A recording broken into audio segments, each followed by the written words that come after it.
All right, we're back with the Real Talk Sports Show. Again, I'm your host, Mr. Jonathan Simmons, and we're here in the studios at Atlanta's Incredible Radio. And in all our attempt to bring you all this lovely multimedia technology here, we got hands going, arms going, everything, but we are here in the building. Frosty day. Frosty day. We are in full winter mode. So hopefully you guys got all your winter wear out there. It's good. We're going to go around the studio here, and we're going to introduce you to all of our folks that we have in the building with us today. First of all, we got I can't call him the young, well, I guess young gun. Everybody's younger than me. We got Mr. Miles Tyson in the building. Yes, sir. Yes, sir. What's up, ATL? And we have our lovely community outreach host. You guys, if you want to go and take a gander at her stylish outfit, we actually had a chance to go to the Mayor's Mass Ball, so you get a chance to see her all dolled up, looking fancy and excelente there. And the minister actually had a tuxedo on. So you guys can go to Real Talk Sports 7, go on their Instagram page, and you will see us broadcasting to you and getting some great things done as well. So we thank God again for each and every one of those of you. Now, the youngest gun, Mr. Reggie Brown, is also in the building. Yes, sir. All right. Well, I think we're about ready to launch here on all of our multimedia. We're doing some live periscoping, live Facebook video as well. Got a lot going on. I think my name might have gotten lost in translation there. This is Vasir Serrano hanging out with you guys. We're getting all set up just for you. We'll be with you here shortly. Hi, folks. And hopefully you guys on Periscope can now hear us now, because before we know we had a problem. We were not piped into the live studio feed, so hopefully you guys can hear us. I'm going to once again make one more adjustment so I can see you guys when you come in here. Now I will say this to those of you who are new to us on Periscope. We evidently have a problem with new users not understanding the protocol on how Periscope works. You put in a comment. The comment should be relevant to the topic, and it should be clean and without profanity or any sexual suggestive commentary into. Wait, did this happen? Yes, it did. So we're warning you right now. If you do that, Periscope has a mechanism called blocking the user. We will block you immediately and report you to the lovely people at Periscope and Twitter. So please, folks, if you're on Periscope, behave yourself, because I will, in fact, block you. And I don't want to do that. I'm trying to be nice. All right, everybody, how was the weekend? Mr. Reggie, how about you? We haven't seems like we haven't seen you for a while. Yeah, it's been a long time, young brother. Well, getting finished with school, had some extra study, do well in the finals, finish this year off strong. Senior. Yes, sir. Oh, yes, sir. Well, we thought about you because we went to the Celebration Bowl, and we'll be talking about that in just a little bit, and we saw the infamous Battle of the Bands, as we saw Grambling State University and North Carolina Central get down on the turf at the Georgia Dome. I was thinking about Reggie. Now, what instrument do you play? We never really clarified that. I play the trumpet. The trumpet. So you get that whole thing moving with the rhythm, swinging. Yes, sir. Yeah, he's immediately. Yes, sir. That's me. We be grooving out there. Man, see, we always portray Reggie as the young up and coming businessman, but he got a little swagger group himself. He right there. Nothing wrong with that. Well, there's nothing wrong at all. Well, listen, guys, we're going to open up the phone lines in just a minute. Phone lines are 404-361-1571. You're again listening to the Real Talk Sports Show as we broadcast to you on Atlanta's Incredible Radio, WIGO 1570 on the AM dial. You also can find us broadcasting online at realtalksports.net. You can find us online at WIGOAM.com, and you also can find us on any mobile device. Use the free TuneIn Radio application, put in WIGO 1570 in the search engine, and voila, you will find us broadcasting to you right here and right now. Well, the Hawks, our Atlanta Hawks, look like they're coming out of the ether here just a little bit. They did have a really ginormous win last night against OKC. I mean, that was the way they played and came back to battle against Russell Westbrook. Just showed how well the team has come, how well developed they are right now, and the coach is really getting effective with this small ball approach, having a lot of speed guys, even though Dwight Howard's hurt. But I really like the whole new scheme of them actually going to the small ball. Well, there's no question small ball certainly helped them yesterday. Dwight was out, and they looked like a little different team. Looked more up-tempo. They passed the ball around a lot, and it looked like Dennis Schroeder actually is doing what we paid him to do. Big night for Schroeder last night, 31 points, had 8 assists, outstanding shooting. I think it was 10 of 16 from the floor. So that's the kind of play that we anticipated getting from him when they signed him to that fat He's contract. starting to grow into that player that the Hawks need, the guy that can really take control of the game and hit those game-winner shots if he has to, hit those shots to keep the team alive. Because sometimes the Hawks will just be playing and everybody's missing shots, and you need that one guy to rally around you. And speaking of making big shots, Paul Millsap pulled out a huge win by hitting that big bucket, to really kind of put it over the top for them. So we thank God. We thank God for them and what he's doing as well. Well, like you say, God, no, I got my guys running around out there trying to get me what I need. Unfortunately, you know how it is. When you ask for something and you're not clear, you ain't going to get it. So I don't have what I need there with Mr. Miles, but we're going to take that in the break and we'll get what we need here. You know how it is. When we're doing all this technology, guys, there's always something that's missing, something going on. But like you said again, we thank you. Like I said, Hawks 4-2 over the last 6 games. I guess the big question is that have they righted the ship? That's the question. I wouldn't say they ride the ship just yet. The Hawks tend to have this thing where they go up, win 5-6 games in a row, then lose 7 games in a row. They need to start being more consistent with Dennis Schroeder. He can go 31 points in one night, but the next game only put up 14. Well, I guess that is the thing we're looking. Minister, remind you. Here we go. Joe Johnson back in the days, you get you 35, 40 one night, then 10 the next night, then go back up to 40, then you get your 8. He's like, we'll see. We got a superstar here, Mr. Howard. Now, where you from again? From Tennessee. You from Tennessee? Yes, sir. All right. Okay. You sure you from Tennessee? Yeah, I was raised here in Atlanta, so I am. You see, what y'all don't understand is I want to be a Falcons fan and a Hawks fan. I want to be. And what are they? They're not giving me nothing to. What's stopping you there?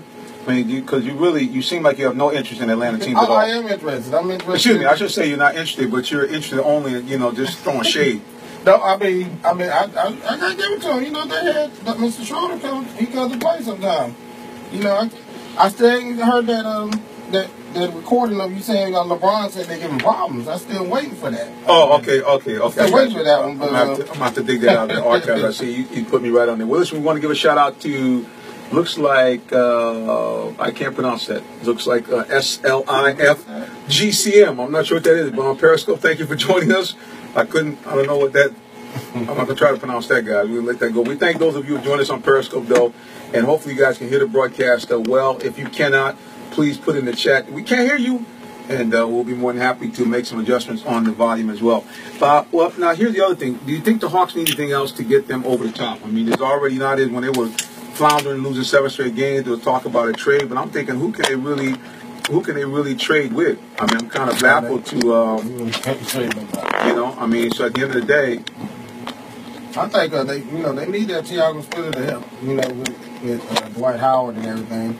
They need a little bit more depth, consistent depth. They can come score when they're out. Mr. Korver, he's giving you the 25, 30 minutes a game, and you're getting a little bit up there in age and everything. So you got to kind of be looking a little 35 minutes, 8. That's really not cutting it. But Mr. Miss out, Mr. Consistent. Mr. Schroeder, if he can stay on that level of that 31, Well, that's not going to happen. Yeah. Okay. Give him 20. Give him 20 a game, he got the talent. If he can give me what Jeff would give you when Jeff decided to play game in, game out, which is about and that's what 18, 19 points a game, and give me 6 or 7 assists at least with no more than 2, maybe 3 turnovers tops, then I can live with it. What I can't live with is 15 points, 6 assists, 5 turnovers. Yeah. That I can't live with. And that's really been the problem with Schroeder, is that a lot of times he gives you those games where he gets you these great breakaways to the basket, the whirling and dervish, and then all of a sudden he's throwing the ball out of bounds, he bounced off somebody's head. So, I just want to see the guy, be more consistent in his playing. I think that would be the real key to that as well. Well, folks, what do you think? You guys buying or selling the Hawks, number 1? And number 2, do you think that the Hawks need to do anything to move them to the next level? You can give us a call, 404-361-1571, or you can also hit us up online on Facebook. We're at Real Talk Sports, and, of course, also on Periscope. We're broadcasting live, Real Talk Sports 7. You can find us on Periscope, also on Twitter as well. Well, let's talk a little bit about all the stuff that went on this weekend. We had some We play dress up this weekend. Not like that, boys. We got fancy. Get your mind right. Get your mind right. You got fancy is right. So what do we do in all this fancy? I believe, Miss Vassier, you were with us, right? Absolutely, and it was a beautiful Saturday night and a lot of beautiful people for a beautiful cause. We got together in 2016, Mayor's Masked Ball. Mayor Kasim Reed also did a phenomenal job once again for UNCF, the United Negro College Fund, and raising funds for that. There were so many people in attendance, and even Tyrese got on the mic to assist in the auction process. And people had a lot to say and a lot of support going all the way around about why it's important to educate our young people and why it's important to invest in our young people, because after all, they are our future, and it's very important. So we did get a chance to play a little dress up. There are pictures available. Go online at Real Talk Sports 7, realtalksports.net. There are a few pictures. You can keep up with us and everything that's going on social media. Of course, we're here in the studio, and we are taking calls. 404-36. I'm assuming that is a 1. Yeah. 1571. Again, that's 404-361-1571. And of course, being out in the community, there's a lot going on right now. We'll have more to talk about. Sir, what about you? I heard that the minister himself went out today, and he enjoys a little time over at Top Golf. Now, you guys have to excuse me. I'm a little new to Atlanta, so I'm learning all these fun and fancy places to go. But I understand he was out supporting a very important foundation today, the ARMS Foundation. That is correct. Top Golf is I don't want to overplug them, because we're hoping that at some point we might be able to get them to give us a little sponsorship. But at the end of the day, we might be out there for a live broadcast at some point in time. Phenomenal place, an indoor-outdoor golf facility. Mr. Reggie, look at him grinning. He's like, well, Mr. Minister, when can we go do that? Reggie, for those of you who don't follow our broadcast regularly, he is part of the First Tee program that Tiger Woods set up a few years back to really bring more minority youth, especially those inside of areas where you don't have a lot of golf presence in there. And Reggie's been on the ground floor, seeing some great golf, been at East Lake a couple of times with us and see the Tour Championship. So I know he's excited about possibly getting out there, because, bro, they got like 3 levels of driving ranges. Oh yeah, Top Golf is a phenomenal place to have fun, talk, sports, all the TVs, good food, have a good time. So yeah. Clearly, he's been there. I was about to say, it sounds like you may have made a stop over there, Mr. Might be on Reggie. payroll. I had to check it out. Heard it was a big thing in Atlanta. Wow, he said, notice how he said that. I had to check it out. I heard that it was the spot to go if you were a golf aficionado like myself. And he went on over there. But yeah, a great place. The really thing about it is, it's really a unique place, because it does have 3 levels of actual driving, where you actually can drive. You're literally up 3 stories and driving out into the driving range. They actually have a little line. They say, don't cross this line, or else unless you fall off and get hurt and we're not responsible. But the other thing that's nice is they have a full catered area. They have several meeting rooms where you can have events. They have a ginormous bar and restaurant area, great, of course, typical sports bar type of food. And they were very nice to have this young family come in and receive all of these gifts that the Hawks had provided, along with Kent Bazemore. I mean, these kids were styling, man. They got a couple of pair of Nikes and had some Under Armour gear. So these kids will be, at the very least, be looking sharp when they come out here for Christmas time. And Kent really is a guy that we just got to give him kudos for, what he's doing. And we'll have that interview up with him. You guys will go to the website. We'll have it up by the end of the week, and you can hear our conversation with Kent. But, he talks about the fact that he was a guy that kind of came up kind of tough himself. As a matter of fact, we got a little information from his mission statement. We're going to have Vassier just read a portion of that so you guys can get a feel for the ARMS Foundation.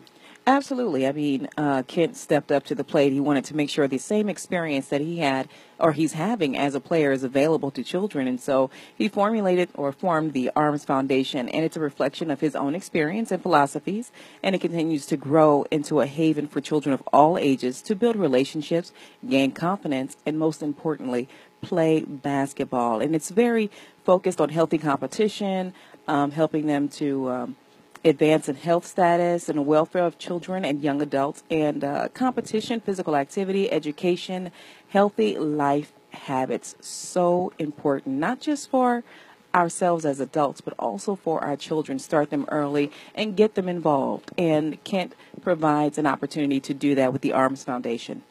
And that's the great thing about, what we try to do here. And now we're seeing that even the leagues are doing it. The NFL now has a weekly segment where they profile what the players are doing off the field of different charities. And it's important, man, because I think at the end of the day, what happens is sometimes we get so much bad news. We got TMZ Sports, and just it's a constant drumbeat of guys, doing some stuff they have no business doing. But when you really look at it, these guys and those incidents make up just a handful, of all the players in the NFL. It makes up probably less than 3 or 4%. So now you have a situation where you're getting bombarded by the negative of a very small percentage of guys, and you're getting very little from the guys that are doing stuff on the ground every day. So, again, we just want to give a shout-out to Kent Bazemore. Also want to give some shout-outs to Jonathan Babineau. He's doing a wonderful can drive where they're attempting to collect, I think it's 95,000 aluminum cans. It's some huge number, because what they found out is that these cans are still available to be recycled. And so they found if they could get this stuff recycled, that this money is all going to go back to the charity and help people out. So, like I said, a lot of players are doing great stuff. And speaking of people involved with the Falcons, I want to give a shout-out to our friend, the Falcons Bird Lady. Yes. She is right now having her event, Toys for Tots, doing a huge collection right down at the Ben Hill Recreation Center. So we're going to give a shout-out to the lady that rocks the feathers. And I don't know how she does it. I mean, because she's got to be wearing probably about 20 pounds worth of feathers and headgear and shoes. Well, when you fly, it makes it easy. Oh, all right. Okay. Well, there you go right there. That's Birds it. fly. But, again, we want to give her a shout-out for all the good work that she is doing as well. So, again, guys, if you have something that you want to talk about, you have some good news, something, you have a coach, you have a player, you even have a parent, please contact us here. Again, we do have an official community outreach individual, Ms. Vassier Serrano. You can send her an email at vassier@vassier.com. I'm going to have her spell that for you so we don't have a situation. Yes, Vassier@vassier.com. That's V as in Victor, A, S as in Sam, S as in Sam, IER @thesame.com. We just want to hear her say it, really, be honest with you. I mean, we just like to hear her melodious voice come across the airwaves. Don't you guys? Until I start singing. Oh, you can sing too, for real? You'll never find. Okay. Well, the good news is that we're about to go to a break, and we'll hear more of Vassier singing when we get back. When we get back, we're talking a little college football. We'll be finishing up our community outreach segment. We have a wonderful, wonderful thing going on in Atlanta for Christmas time. And to find out more, you got to tune back in the Real Talk Sports Show.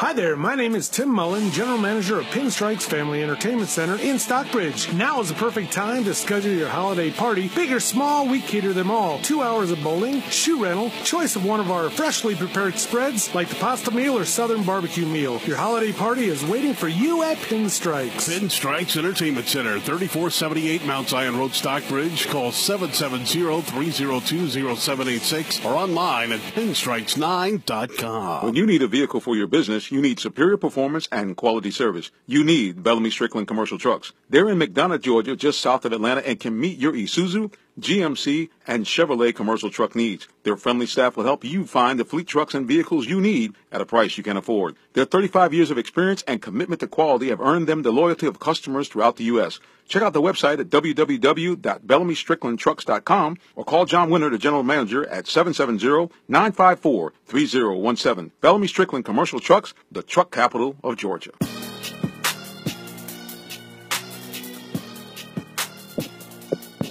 And we are back. You're listening to the Real Talk Sports Show as we broadcast to you from Atlanta's Incredible Radio, WIGO, 1570 on the dial. You also can find us online at WIGOAM.com. You can find us at RealTalkSports.net. You also can find us on any mobile device. You know how you do it? Use the free TuneIn radio application. If you don't have it, download it because it is free. Put in WIGO in the search engine or Real Talk Sports, and voila, you will find us broadcasting to you right here and right now. And phone lines are open, and the phone number to call us is? And that would be 404-361-1571. That's right. You call up. So like y'all won something, didn't you? Right, did it? As a matter of fact, let's do it. 7-1. Well, hang on a second. You can win something. I forgot about that. You know, we have a sponsor, Pinstripes Entertainment Center. You can win a family gift pack for free bowling, free shoes, the whole 9 yards. Give us a call right now, 404-361-1571. It's too cold to be outside doing anything anyway. So you might as well get your bowling on. And the great thing about these guys is it's more than just bowling. They have a full entertainment center. They have flat screen TVs all over each lane. So, you know, if you got your kids there and your kids are bowling, you can still stay on top of the game and watch it. They have a wonderful restaurant and bar and grill area. And then they even have a laser tag and a full arcade. So wow. That's right. Pinstripes Entertainment Center, located right behind the Office Depot on 138 in Stockbridge, Georgia. So call in. And again, the phone number. Call now for your chance to win at 404-361-1571. Don't you like how we do it, boys? Don't you like it? Well, again, just like I said, so many good things going on in the community. Great things happening all the way around.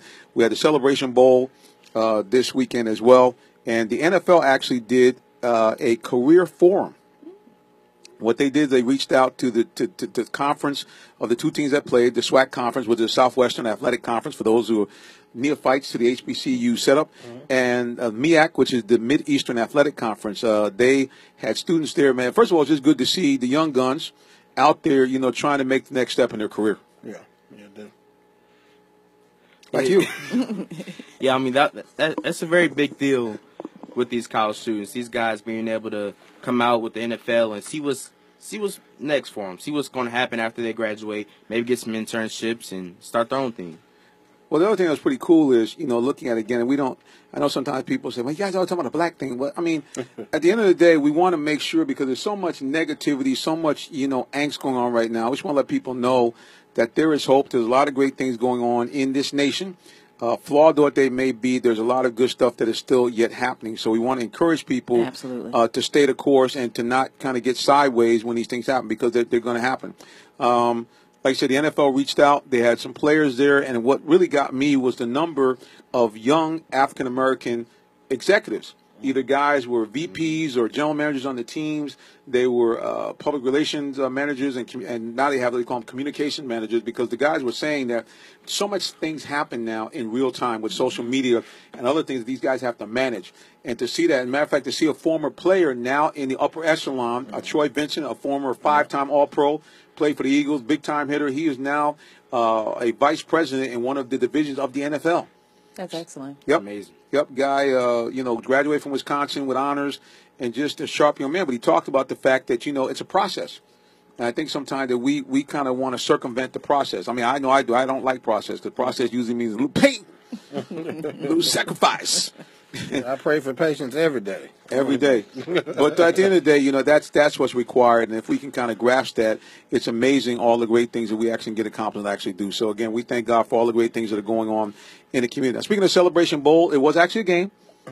There was a game, Celebration Bowl. And, Mr. Reggie, do you remember the outcome of that game, sir? I know Grambling State won. Grambling State won 10-9. Close. Right, and the way Grambling won is that the Grambling had a very high-powered offense. North Carolina Central really kept them at bay for most of the game. And late in the game, with about 3 minutes or so to go, North Carolina Central scored a touchdown to cut the lead to 10-9 and lined up for what is going to be apparently the game-tying extra point. Well, you know how it is. They're very funny about you celebrating on the field, so they give him a 15-yard penalty, moved him back. But still, at the end of the day, that's a very makeable field goal. Yeah. Because, you know, they don't do what the NFL does. They still have you kind of up close. And the kicker for North Carolina Central came up and shank.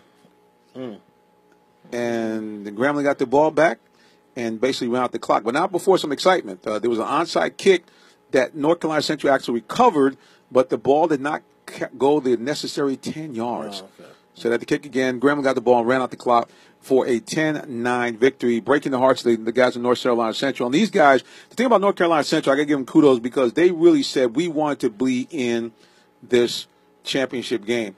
And I want to just explain to you guys, they play in what they call the FCS, which is the Football Championship Division, which means that they don't have bowl games as we have them in the Division I schools. They basically actually have a playoff system. Well, I think it's 16 teams or maybe even 32 teams actually go and play a playoff to determine a champion. Well, for the first time in years, there was not one but two HBCUs that were in the top 25 in the nation. Both those two teams happened to be them, and they decided not to play in the playoff tournament. Wow. So what do you guys think about that? Yeah, that's very interesting. I don't know why they wouldn't want that publicity that they're going to get on ESPN and stuff, because, you know, that's the main goal for some of these HBCU schools is to get that main, so everybody can know who they are. You don't have folks in ESPN rarely talk about HBCUs, so I'm a little shocked by that one. Yeah, there had to be something at the university, something to do with that. I guarantee the players and the coaches wasn't about that. That was But most times they get paid pretty decent when they get on ESPN if you're facing them big schools. So yeah, that's really well, I guess I can give you guys the behind the rundown. scenes. Yeah. I can give you guys the explanation here how this works. Both coaches were extremely excited about being there. They both said that they would actually choose this game over going to the playoffs.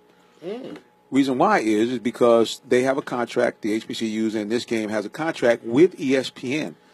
And ESPN has put them as the first bowl game of the year. And they say, even though you have to come on at 12 o'clock, we guarantee to televise the game nationally. And we're going to stroke your check. Walked away $1 million. with a nice purse. So that's why they ain't going Yeah. That's what to do with the money. Method to the madness. right. And that's really what it is. I mean, now I will not spend a lot of time with this because I don't want to seem to be negative. Yeah. But I will say that I think there's a time for us, especially those that are, you know, in what we call African American media, you know, working for stations or groups that are African American owned. I think that the bowl people are going to have to do a better job in reaching to us here on the ground floor that are here in Atlanta. And, you know, get us engaged in the situation in terms of promotion early on. I also think that, hey, it's like anything else. They're going to have to make an investment. Nothing's free. Yeah. And so I think that there should be some money spent. If not money, certainly some in-kind packages, maybe a VIP ticket package that you can give away or free tickets in the lower section, but something where, you know, those in African-American media can really promote it. And then also use more of the people here in Atlanta on the ground floor. You know, you have to kind of do the non-traditional, because one of the things that came to me is that when I look at this game, you can't promote this game like the New Mexico Bowl. You know, like just another one of those, you know, early bowl games that we kind of snooze through.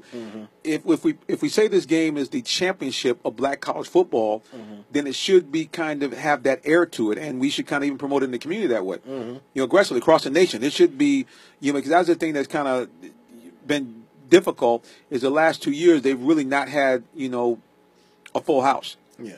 You know? So is it like the two best black college football teams every year? That's what it's going to be? The SWAC championship team and the MEAC. Because they actually a Division I team, so that's right. That's how they do it every year. Okay. All right. Yeah, I definitely think that's very important. If you get the Atlanta community be able to, or just the little the southeastern region be able to talk about it real big, hype it up like they do some of these bowl games. Because honestly, I think the Celebration Bowl is a better bowl game than half of these bowl games that they got, where they got big schools going against these little small schools. They're going to blow them out by 45 points.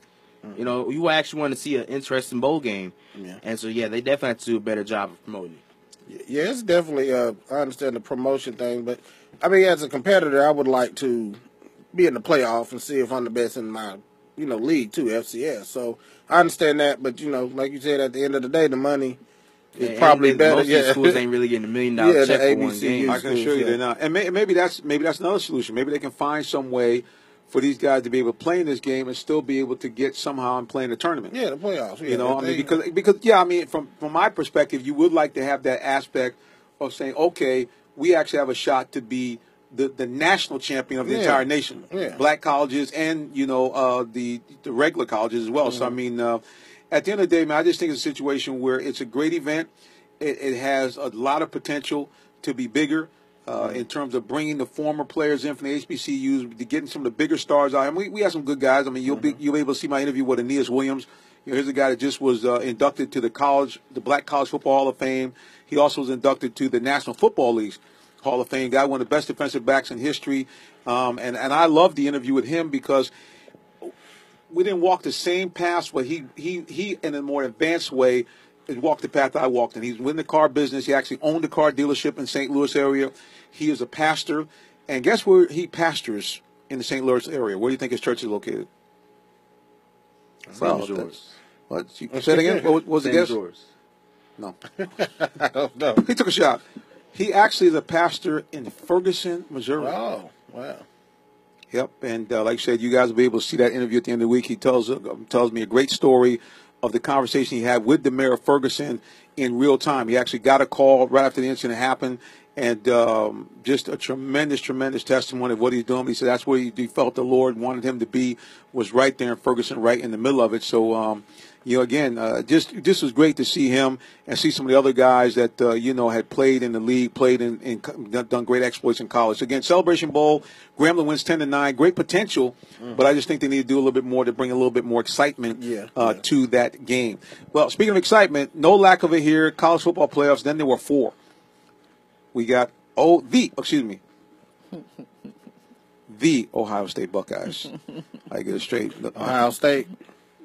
No, Ohio State against the Clemson Tigers and the Alabama Crimson Tide squaring off right here in Atlanta against the Washington Huskies. All right, guys, give us some rundown on those two games. First of all, let's take a look at Clemson versus Ohio State. Best player in the league in the NCAA right now, Deshaun Watson. That's just my pick.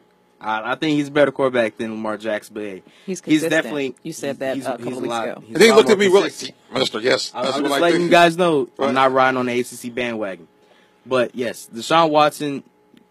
I think they're going to have a hard-fought game down to the wire. I don't really want to see the Alabama versus Ohio State. I know a lot of Alabama fans want to see that, but I want to see something different. I want to see Deshaun Watson, see what his test can do against a Nick Saban type defense. That's really going to show how he's going to be able to play in the NFL. Reggie. I said Nick Saban defense. I know. Urban Meyer, my bad. But Reggie, you are aware that Clemson played Alabama last year in the championship game. You're aware of that, right? I was talking about. No, you get on the mic. Go I was talking about when Ezekiel had 256 yards. But that was 3 years ago. Right. Let's leave that alone. That's 2 years ago. That's all right. You're all right, Reggie. You're all right. See, that's why you stay away from the booth a little bit. You get a little fuzzy. It's okay. That's okay. But yes, but that game was in fact one for the ages. I mean, it was a game that they went back and forth, and Alabama, held off the late surge by Clemson. But there's no question Deshaun Watson gave them fits in that game, and I think that's the problem that Alabama has is when you have a mobile quarterback. That's the one weakness that the Tide has with that big front seven is if you can move around a little bit, you might be able to get them. Yeah, most definitely. The Clemson and Ohio State game, like you were saying, Deshaun Watson is the second best quarterback in the nation. Here we come. He got the only thing he's better really at Lamar Jackson is accuracy a little bit better on his throws. He's a little more calm, a little more older. So been in the game a little longer. This is really Lamar Jackson's first year starting full season, and he won the Heisman. So Tebow also won the Heisman. So I like how he says that, and he won the Heisman. He won the Heisman first year starting. You know what I'm saying? So which they give the best college football player in the land, but that's okay. It's just that little trophy they give you by New York Athletic Club. Oh man, who cares about that thing? What does that mean? And so Clemson's going to. I'm really going for Clemson. I think they're going to get Ohio State. Ohio State's not really an offensive team. They really just like a spread little. Read option team. I think Clemson got more athletes on defense to give Ohio State problems, which Ohio State will have problems against because they're not used to playing athletic defenses in the Big Ten conference out there. They don't play defense out there first with speed and everything. They play some solid defense, but it's not speed, athleticism, just like Ohio State guys over there. See, Urban Meyer's coming down here in the South, getting them Florida boys and them Georgia boys, taking them back up to the Midwest now. See, that's why Ohio State is who they are.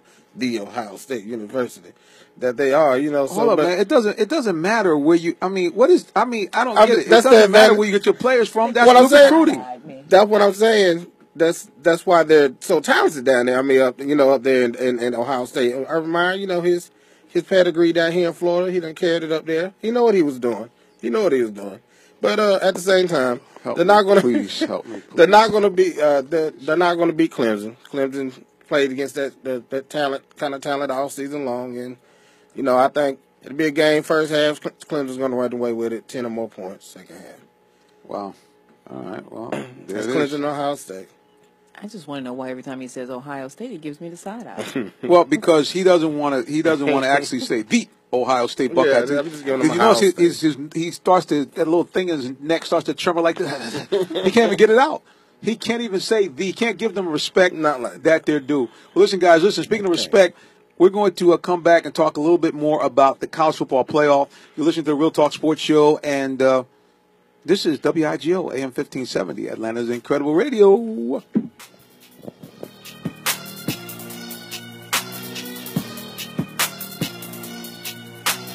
While you're shopping for others at Southlake Mall this holiday season, we have a sweet gift for you. Spend $250 at any combination of Southlake Mall retailers between December 15th and 21st and receive a customized fragrance oil from the Oil Bar. Enjoy your gift as a perfume, cologne, or home fragrance. Help her out, please. You got it, okay. Anyway, guys, we know that you guys weren't that excited about hearing all of our commercials, so we wanted to try to go ahead and let you guys kind of at least hear us in between the break, and then we'll pop it back on once we are back on the air. We're talking a little college football now. I'd like to hear what you guys think about the college football playoffs, who's going to win, Washington versus Alabama, and, of course, the Ohio State Buckeyes against the Clemson Tigers. Yeah, but I'm going to tell you something. Not everybody's using that V. I know. Why interviewed Aeneas Williams? He said, I'm from V, Southern University. I'm thinking, well, I really want to make their school sound more. Right. Well, that's what they do for Ohio State. It's the same thing. They do the same thing for Ohio State. It's still Ohio State. They really are. Hey, it makes a difference in the words. You can have a theater or a theater. Something about that theater. It's all about the semantics. It's all about that, boys. So, yeah, at the end of the day, man, it's like you said, man, I just think it's going to be, both games should be very good. I think the Washington game is going to be better than people think. No. First half is going to be good. Alabama's going to walk away in about 5 minutes left in the third. They're going to start pushing away. Probably win by 15 points. Well, I'm going to tell you a little something about Mr. Peterson. Mr. Chris Peterson is a guy that's been around, and he's a guy that has been the underdog before with Boise State. And, you know, you saw how they shocked. Say again? He got gadget plays too. Right. So I mean, I'm just telling people, hey man, don't fall asleep on Washington. You're talking about Nick Saban here. You're talking about Alabama is powerhouse. Alabama. Y'all know another level this year. I don't know. It seemed like both you guys kind of, I mean, especially Reggie, kind of saying that with a little, hey, yeah, they're Alabama. You sound like an LSU fan the way you said that. Yeah, they're Alabama. Yeah, they're the big dogs. You didn't really seem like you had a lot of, excitement about that there, young man. I'm never going to be excited about Alabama. I thought there was a little shade underneath. That wasn't a nice. Here we go, guys. We're back.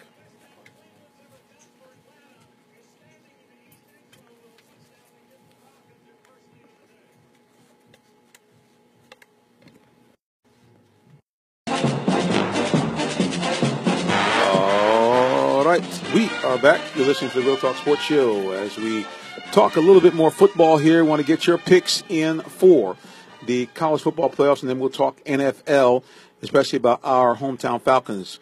Phone number to call in to win a set of family tickets to the wonderful, wonderful, wonderful Pinstripes Entertainment Center is 404-361-1571.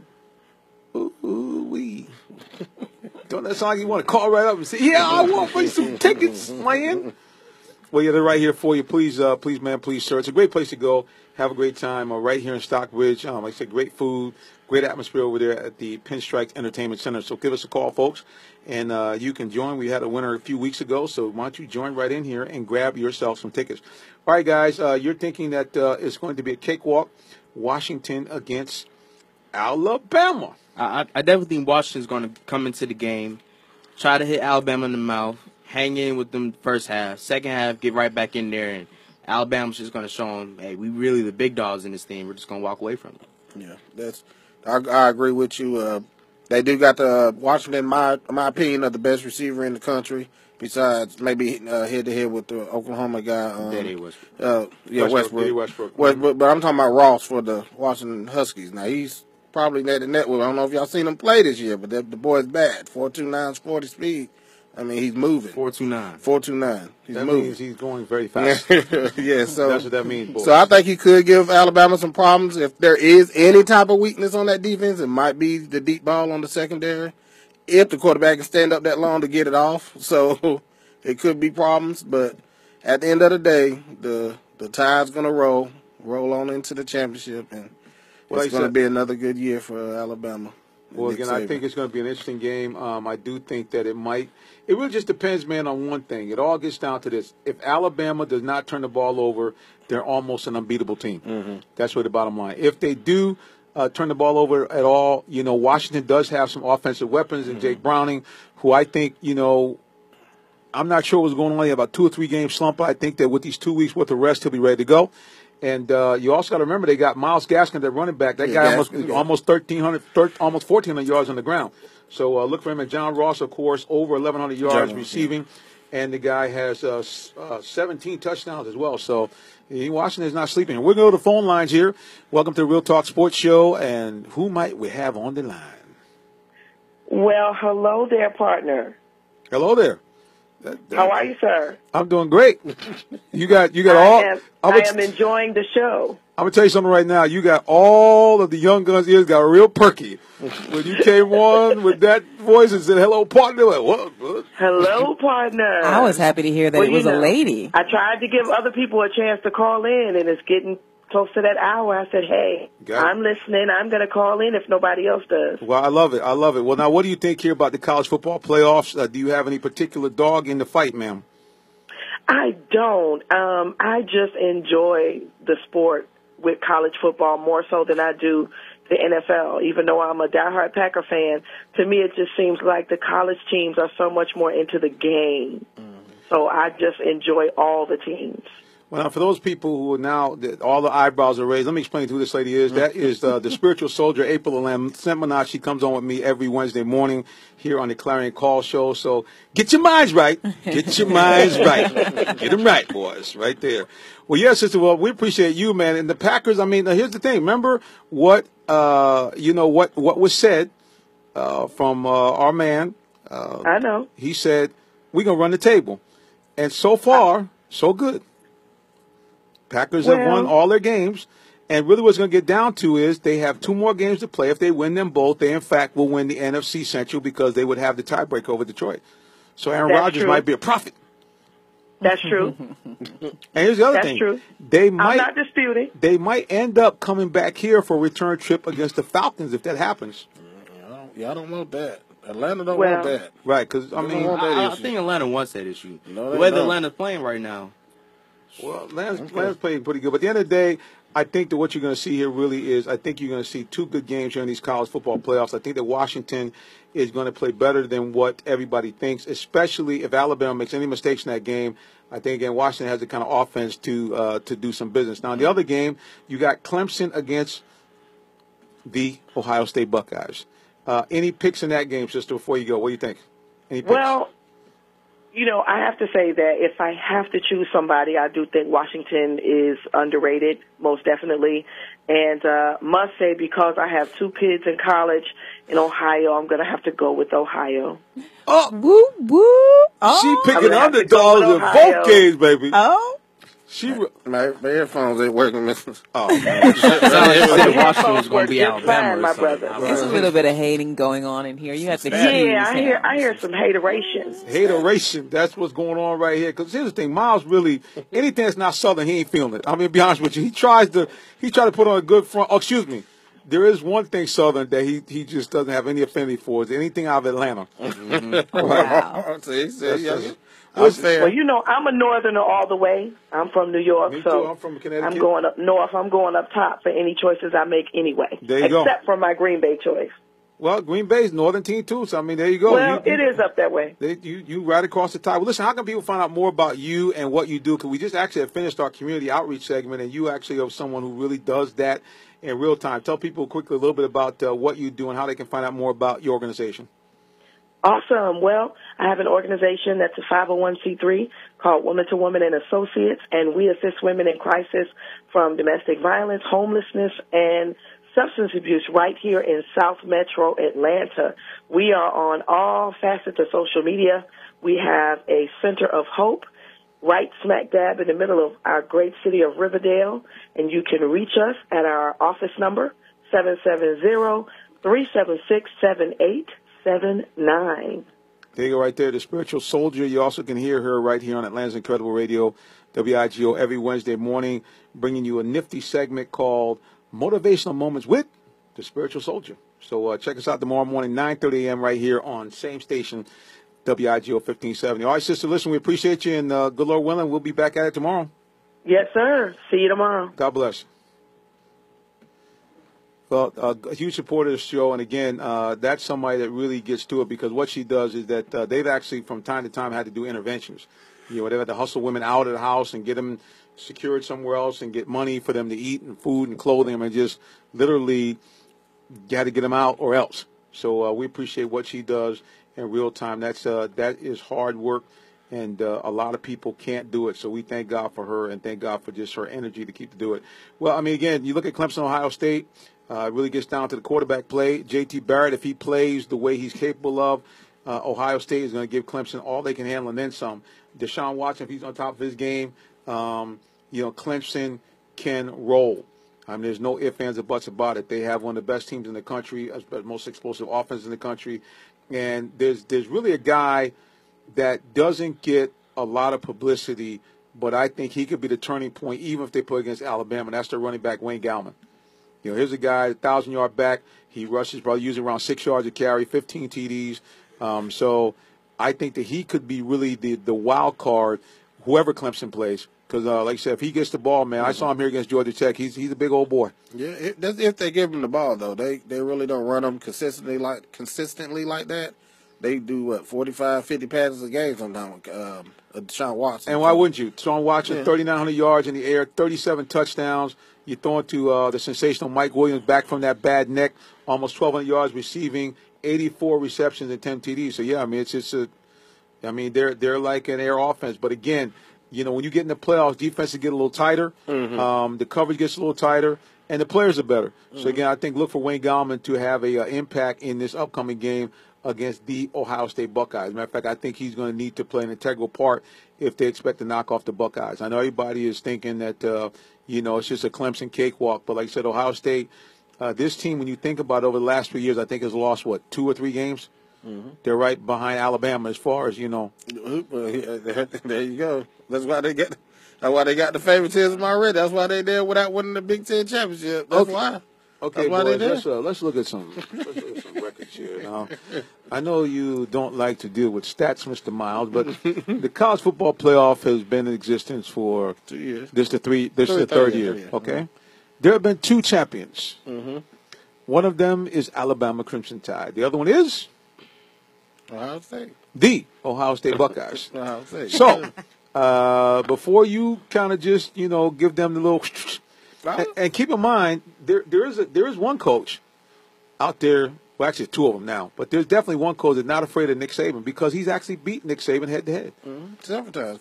And his name is Mr. Urban Meyer. And he's head coach of Ohio State University. I'm just saying. The Ohio State. I actually got respect for Mr. Urban Meyer. He's an ex-Florida Gator coach, and I used to like him down there.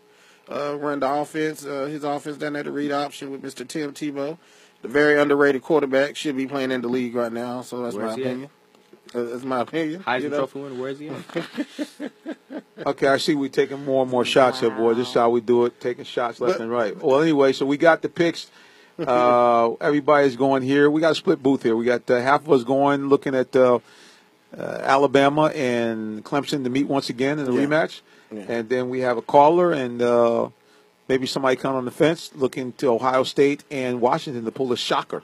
Well, I'm actually on the fence. I'm having an internal battle because I'm from Ohio and therefore my affiliation with the Ohio State Buckeyes. But I went to high school in South Carolina.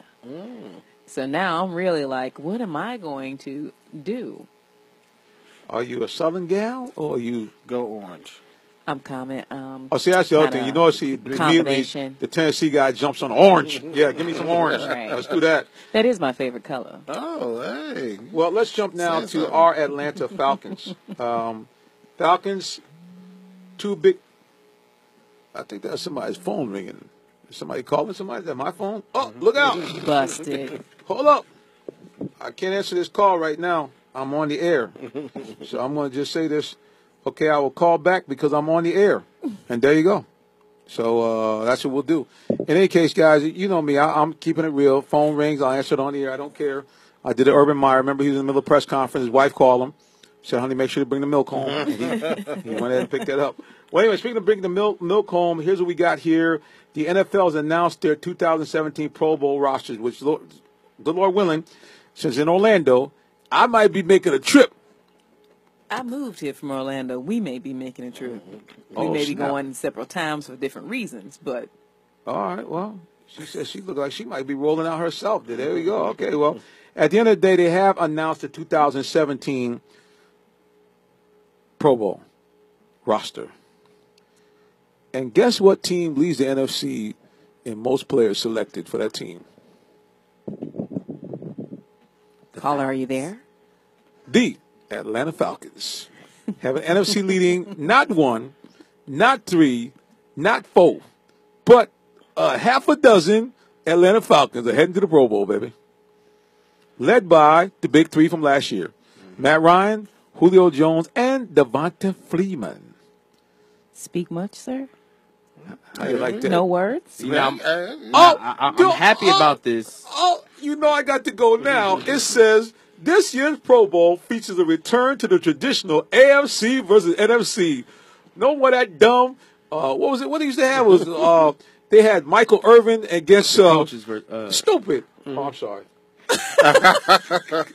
Hold up. I'm sorry. Tell them how you really feel. Yeah, because I mean, it's real talk. I mean, the stupidest thing I've ever seen: the Irving team against the primetime team. Guys wearing lime green and couldn't tell what the guys from one team playing against the other on the other team.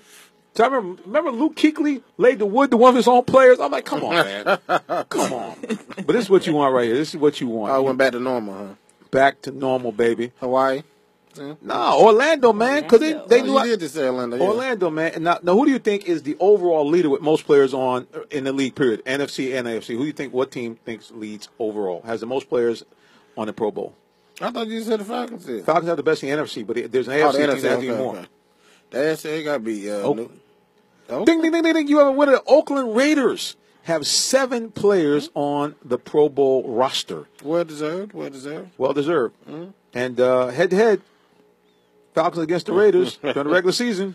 Yeah, that last Hail Mary they had at the end, that little pass they had, ain't that what it was? Oh, man. You sure? That was a long time ago. You know, they done went on a 5-game losing streak since then. I'm just wondering. I forgot about that. Help me. Somebody, please help me. Help me out. But congratulations to the ATL Falcons. That's what you say. Congratulations to your hometown Falcons. Now, just let me see what you're going to do in the playoffs. That's all I want to see. Man, how about that guy? I'm judging you by the playoffs. I have to agree with him, too. I can't get too hyped over the Pro Bowl. That's all cool. A little fan voting right there. But you're not going to mean nothing if you don't make it through the first round of the playoffs. Yeah, I'm speaking life.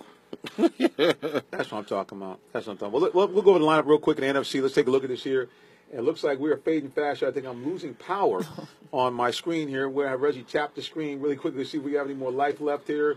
Oh, yeah, there we go. We got life. Okay. Here's what it looks like. These are the rosters for the NFC Pro Bowl. Wide receivers, of course, we just mentioned Julio Jones from the Falcons, Odell Beckham of the New York Giants, Mike Evans of the Buccaneers, and Larry Fitzgerald returns to the Pro Bowl team, Arizona Cardinals. At the tackle position, we have Tyron Smith, of course, the Cowboys, Trent Williams of the Redskins, and Jason Peters of the Eagles.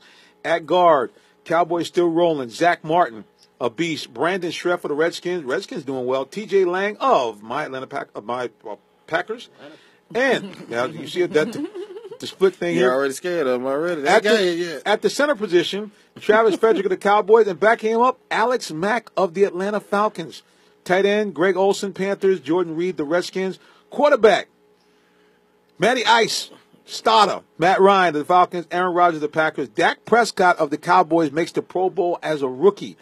Running back, of course, Ezekiel Elliott of the Cowboys, David Johnson of the Cardinals, and Devonta Freeman of the Falcons is back. Fullback Mike Tolbert edges out our guy here.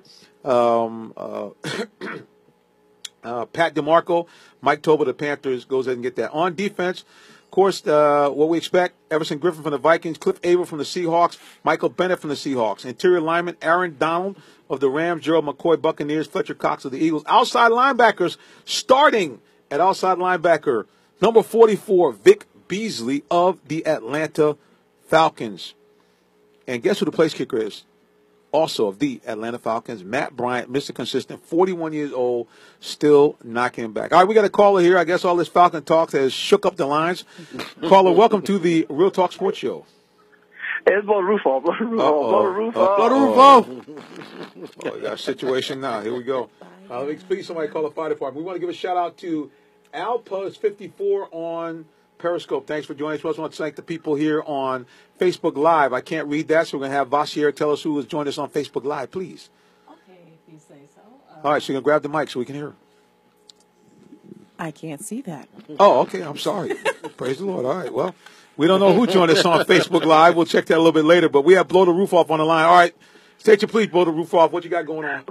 Blow the roof off, blow the roof off. You know, I'm calling about the Pro Bowl already. You know, I'm talking about the Pro Bowl and talking about the Pro Bowl. You know, Pratt, you know, my man, Dak, and you know, Elliott is on a Pro Bowl, and everybody else came from the Raiders team, all on the Pro Bowl. But one thing I'm hoping, I got a couple of hopes.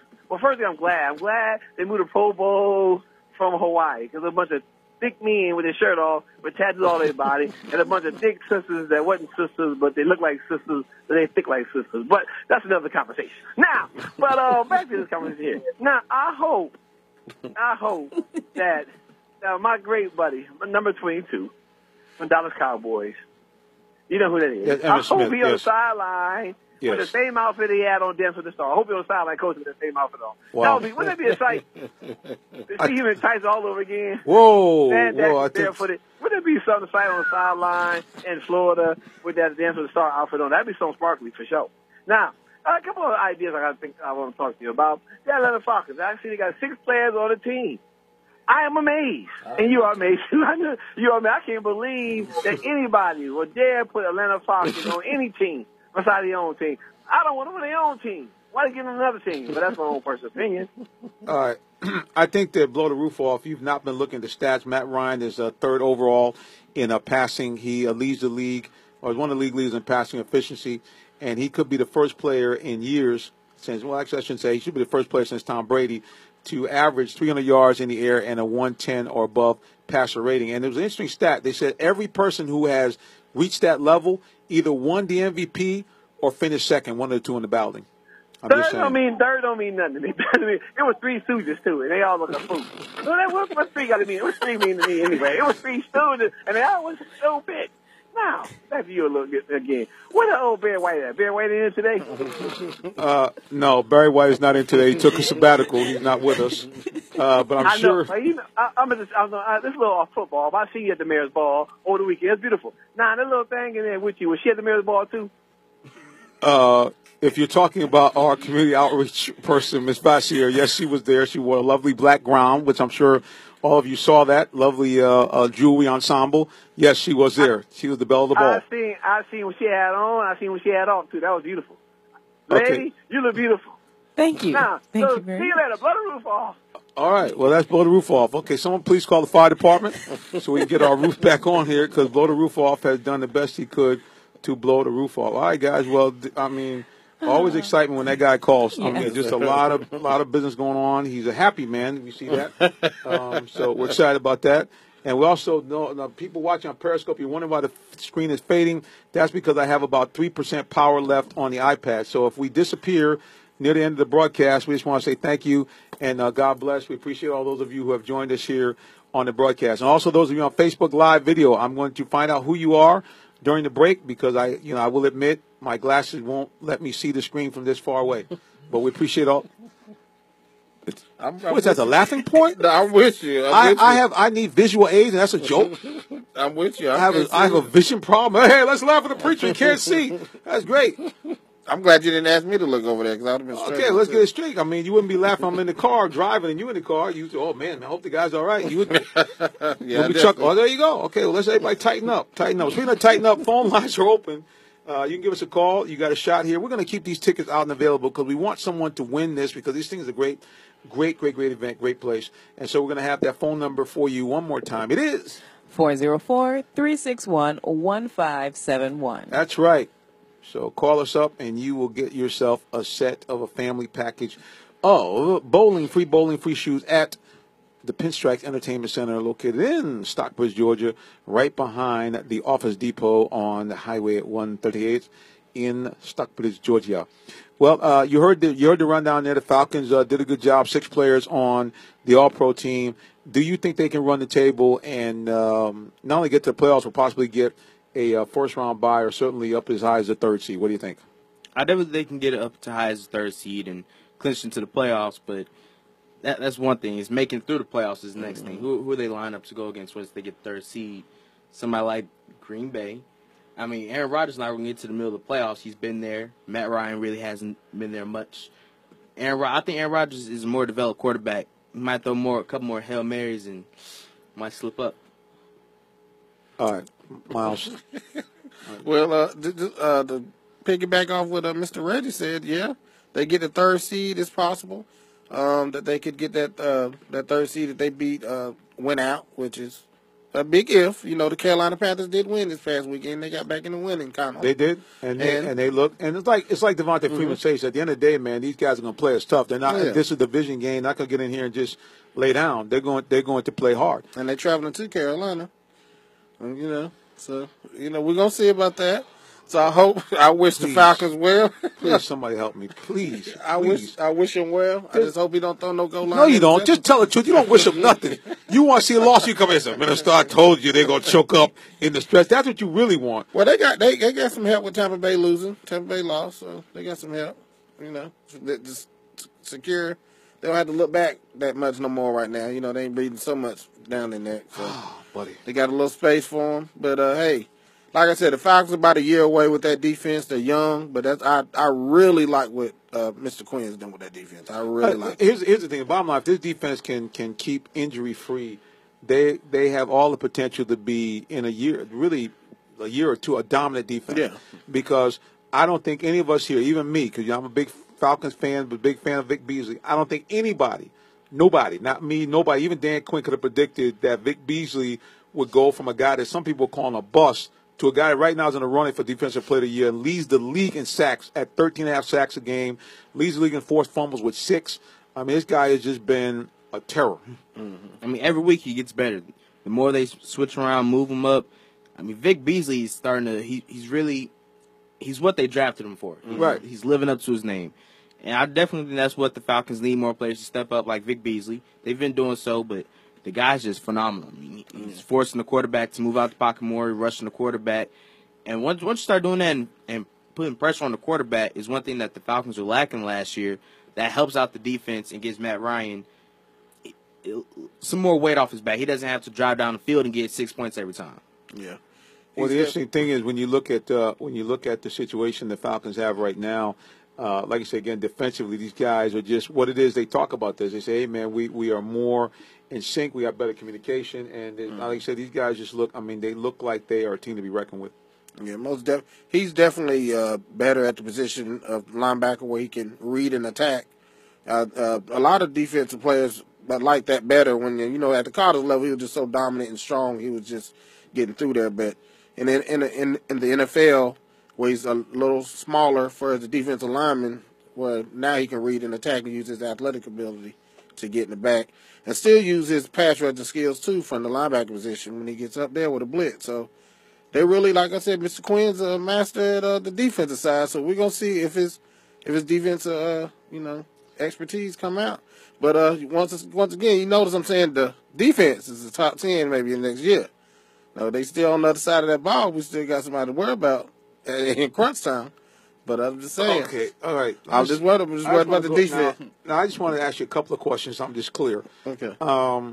Right now, at least right now, I don't know about what's happening next week or in the playoffs the next year, but right now, the number one offense in the NFL is? Atlanta Falcons. But I've seen them do that before. No. I've seen them do that before. No, not the number one offense total in the league. Now, and who scored the most points overall in the league? The name of that team is? The Atlanta Falcons. Okay, and they're the only team in the NFL that's averaging over 30 points a game. The name of that team is? There's a delayed response. The Atlanta Falcons.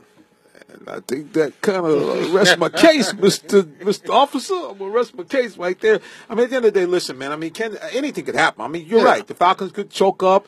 They could have a fluke play, but right now the Falcons are playing very well. And really kudos to them because, remember, we were throwing them as dead in the water 2 weeks ago. When they had that bad loss against Kansas City, Tampa Bay won. All of a sudden, everybody's thinking, man, are the Falcons going to choke up? But they went out.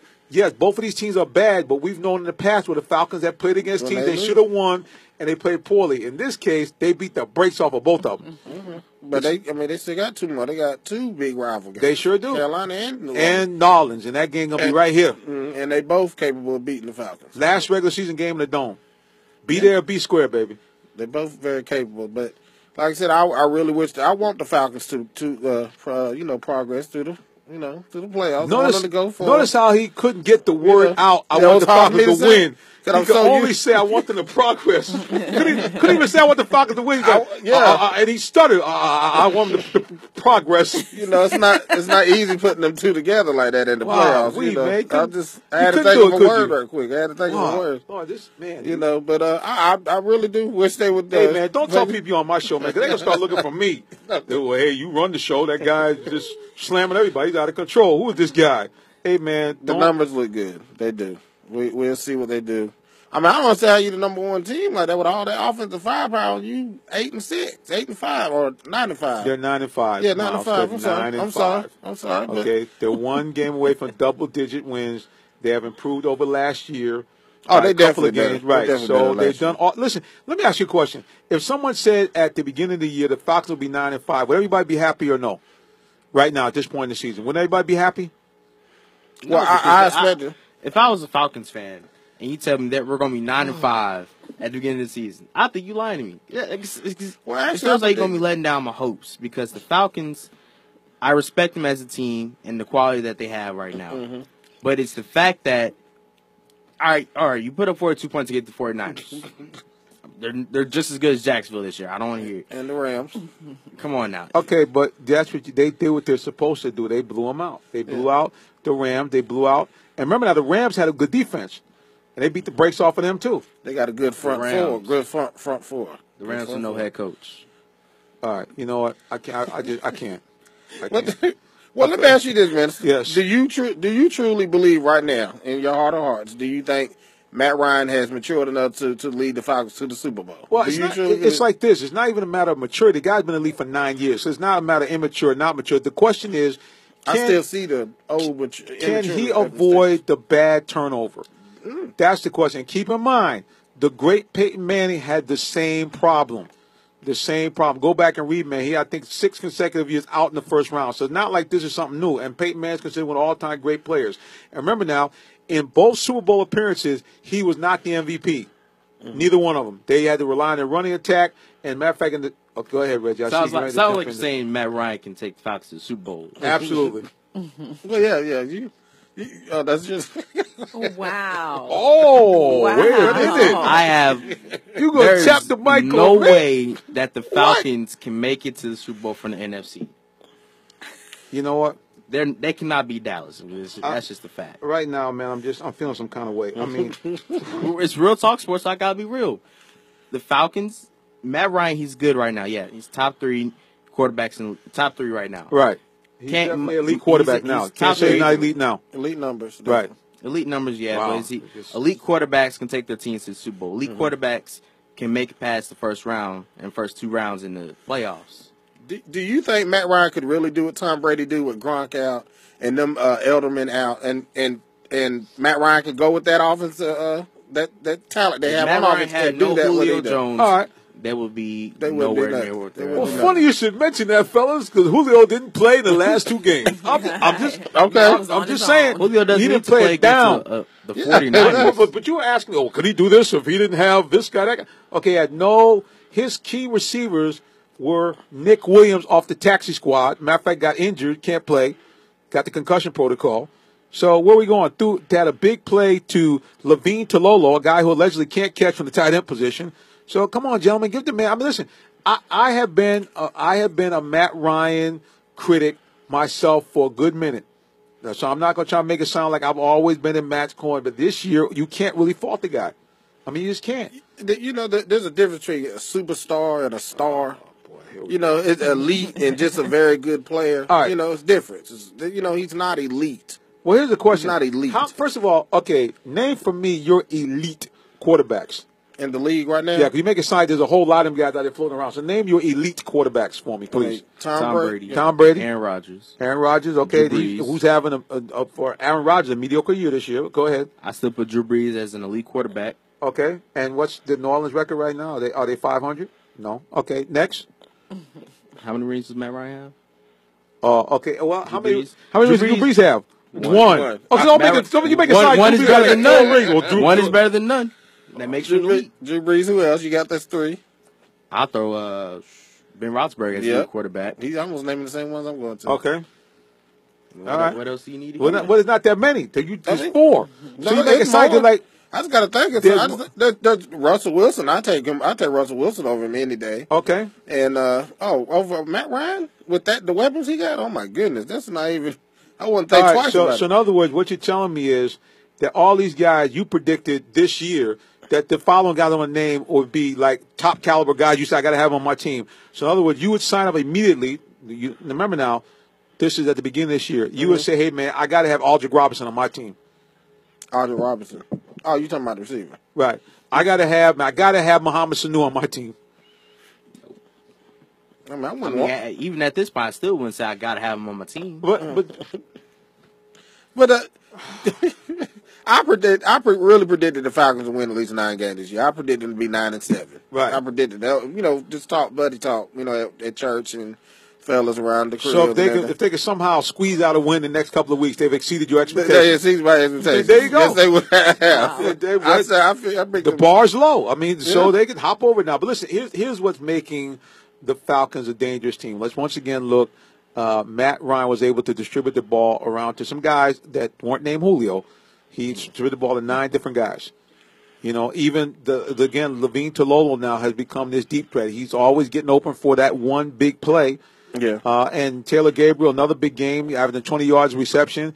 And Aldrick Robinson, guy, 4 catches, 111 yards. And the guy I've been talking about, which I tell everybody, watch out for this guy. Okay, because we know about Austin Hooper. Certainly we miss the tight end that's out now. I can't believe my mind is kind of going into a fog here. But right, Jacob Tamme. Mm-hmm. I'm telling you, this guy, Josh Perkins, is the real deal, bro. Mm-hmm. At tight end, he's the real deal. 6'3", 227, really plays the position more like a wide receiver. Great speed, strong. I think once he really kind of gets his feet under the ground, remember they got in the doghouse because that bad fumble and the penalty, which cost the Falcons that game. Mm-hmm. But this guy, I've seen him in the summer camp. This guy can go. I mean, he's a serious beast. So you might have another weapon just waiting to come off. And again, these guys are taxi squad guys, man. These guys come with the taxi squad. These backups, third stringers. There's no Julio. But that's what we talking about. His game from the whole season. Right. He got to have Julio Jones. He got to have. to go to. They would not have 9 wins without Julio. Well, here's the thing. I can assure you, the Patriots will not go to the Super Bowl without Gronk. They did it. They did it a couple years ago. I mean, when they beat Seattle, they didn't have him like 10, 11, 12, like 11 and 12 games of the season. But for that Super Bowl, he was there, wasn't he? Yeah. Well, I mean, of course, I would have made him play too. Of course. I'm just saying. But, all right. Well, listen. We're going to get ready to take a little break, and I'm going to ask you guys a question. We're going to get into a little bit of philosophy here. One of the things I noticed at the game is what he's been getting wherever he goes. Your opinions here about Colin Kaepernick. What do you think? League too hard on him? Fans too hard on him? Should he continue to keep the protests going? Your thoughts? But you got to wait till we come back. You're listening to the Real Talk Sports Show as we broadcast to you right here on Atlanta's Incredible Radio, WIGO.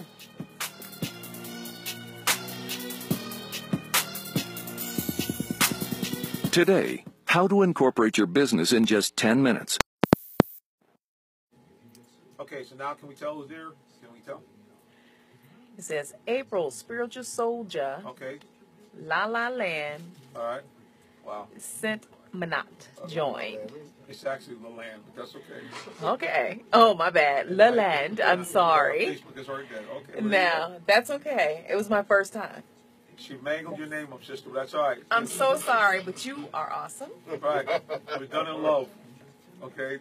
Charge it to the head, not to the heart, whatever you want. Use all those nice little slogans. And Falcons fans, I will let you know I'm not a hater. I just want to see some consistency. That's it. That's it. I don't want y'all to see my face. I just want y'all to hear my voice. Well, yeah, matter of fact, I want you to look. I don't want you to mistake me for him. And have something happen. Well, he's the guy, the ringleader, it's that Simmons, and then clip me as a non-Falcon guy. So no, don't. I just want to see him. That's all. I just want to see him just go more than the first round. That's all. And Matt Ryan not throw the game. That's all I want to see. Then I will say something. I have no faith in the band at all. Oh, buddy boy, this is what we go through, guys. This is the kind of nonsense we go through, the shenanigans that I have to put up here with this guy right here. That's okay. I still like him, though. I believe their chances would be shot if Freeman would ever go hurt. I don't think Freeman needs to play too much in these next. You talking about Julio? No, Freeman, yeah. Okay. They're gonna need him against Carolina. Yeah, they're gonna work him, boy. They're gonna need him. Right. Work him too much, and they'll get that first round bye. Then they got Coleman in the wings now. Remember, they got Coleman. I don't put my money on Coleman like I do Freeman. I mean, would you? Well, Coleman did put the ball down the court. Well, actually, both did really, but Freeman really wasn't a fumble. It really wasn't. He really was down. Just too many question marks for the foul. Just too many question marks.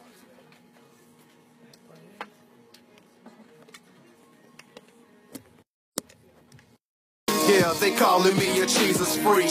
I'm just following all the orders that Jesus teach. And I'm just trying to reach all the people that Jesus reached. He gives them resuscitation. My engineer told me, Minister, your mic is off, so stop talking. I was just doing some pantomime. I was just like pretending that my mic was on and it was off. Well, listen, we are back here, the Real Talk Sports Show, final segment here, looking at the NFL and looking at the NFL's treatment of players in terms of what has been going on. Two big issues still out with us. Number one, Colin Kaepernick booed heartily every time the guy touched the ball. I mean, every time he touched the ball, the boo birds were out. What do you think? You think people should maybe ease up on the guy? Because basically, at the end of the day, it's his right. Absolutely. To do what he does. Absolutely. Yeah, and I had people, because again, I'm down inside, and I heard people say, "I got out of here, you don't like the country, get out of your bum." I mean, it's just people, I was like, for real,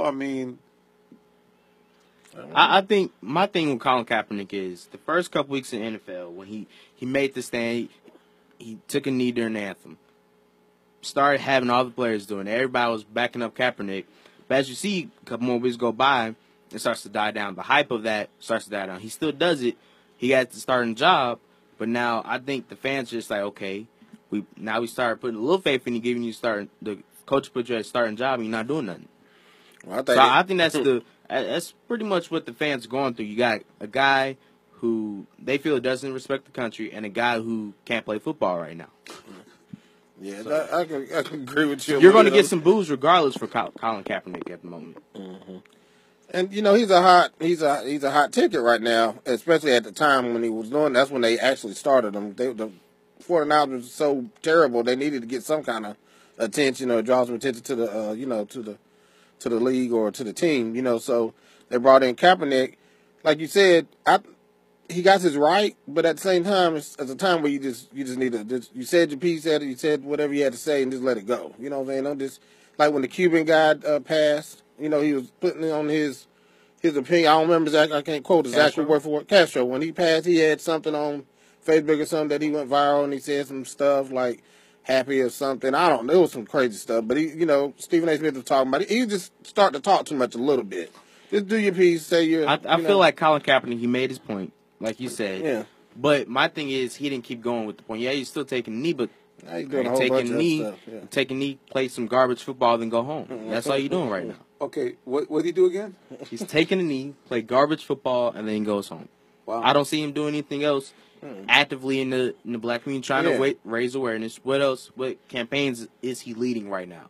He's not really doing much else but taking a knee, playing garbage football.